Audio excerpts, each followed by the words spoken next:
مهيتا كبير محللي السوق في سنتشري فاينانشال. اهلا بك بافيك. دعنا نبدا بالحديث عن ما توقعت او ما قاله بنك اوف امريكا ان البيتكوين اصبحت تتصرف كملاذ امن. ما رايك؟ Right. So in our view, it is too early to call Bitcoin or any other cryptocurrency, say for example Ethereum, as a safe haven. Now what has happened is over the last 1 month period, the trading range of two major cryptocurrencies, that is the market leaders Bitcoin and Ethereum, has become very narrow. So Ethereum, for example, has been trending in a $200 range for the last 30 days. Similarly, Bitcoin has been trading in a range of $2,000 to $2,500 in the last 30 days. So this equates to roughly, you could say 10% on a monthly basis. This is nothing when you actually see what a traditional cryptocurrency profile is. So in our view, to call Bitcoin, cryptocurrency as Bitcoin as chance of next safe haven would be too early. No wonder its correlation with gold has increased because of this narrow range, but it continues to act as a risk asset and not a typical safe haven.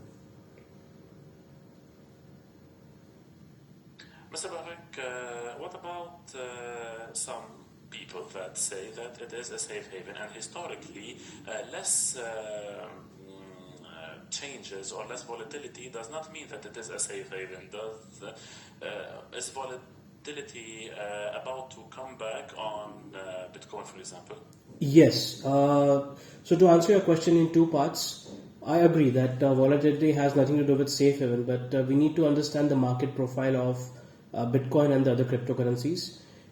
Traditionally, over the last 6 months on a YTD basis, they've had a strong correlation with the Nasdaq movement or the US tech stocks.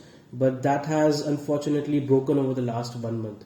Now, why it is broken is because maybe investors, the crypto investors, the one who want to enter Bitcoin and Ethereum are sitting on the sidelines. Maybe they're expecting that the bottom is done yet. But needless to say, that doesn't mean that it is going to act as it's going to decouple from the main risk market movement and act as a safe haven. Now, with regards to your second question as to what its characteristic is going to be, a lot is going to depend on how the big whale buyers, specifically in the case of Bitcoin, are going to do in case of dead boy.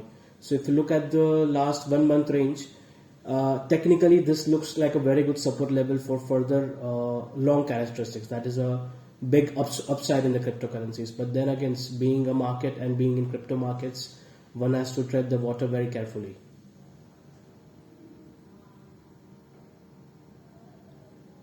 Sir, Bank of America said that these assets are now acting as a safe haven or doing so, but can we consider that who believes in this are the investors that started with cryptocurrency since day one, or maybe actually this could happen? So there are a lot of hypotheses, lot of theoretical stuff that is available online, and major Wall Street banks, they typically tend to ride the market in one particular direction. So whether it is equities or whether it is cryptocurrencies.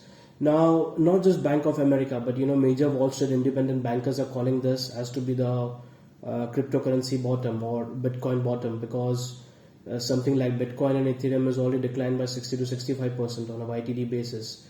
So no wonder they expect that the worst is over.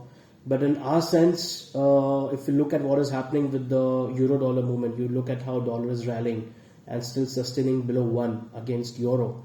That is, it's broken the parity level.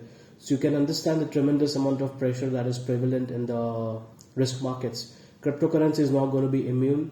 The cryptocurrency space still lacks a lot of regulatory oversight. We've seen what has happened with a couple of hacking attacks, the recently being one that has happened with the Binance BNB blockchain. So definitely cryptocurrency is not immune, and too early a call to take it as a safe haven bet.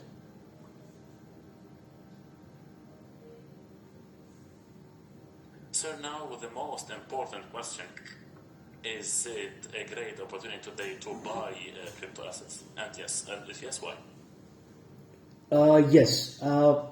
If you're looking for a long-term cryptocurrency, so mind you, investing in cryptocurrency still happens to be a speculative bet, because the underlying technology is still not widely understood by the market participants. There are 2 to 3 factors that the investor should need to consider. Number one, it is definitely a good time to go for a concept of dollar cost averaging as far as cryptocurrencies are concerned. Bitcoin is trading at 19,000 levels. Ethereum is trading near 1300 levels. So historically, over the last 2 to 3 years, this corresponds to a strong technical basing pattern. So if one is expected to hold the returns for the long term, as far as both Bitcoin and Ethereum are concerned, I would say definitely a good level to enter.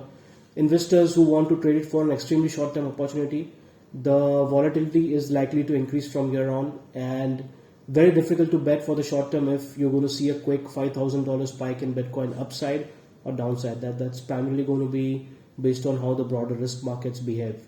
But for long-term holders, I would say these are the levels you can start accumulating. Thank you very much to Mr. Bhavik Mehta from Sanctuary Financial, joined us from Dubai. Thank you. Thank you. Until next time. Thank you, sir. Thank you.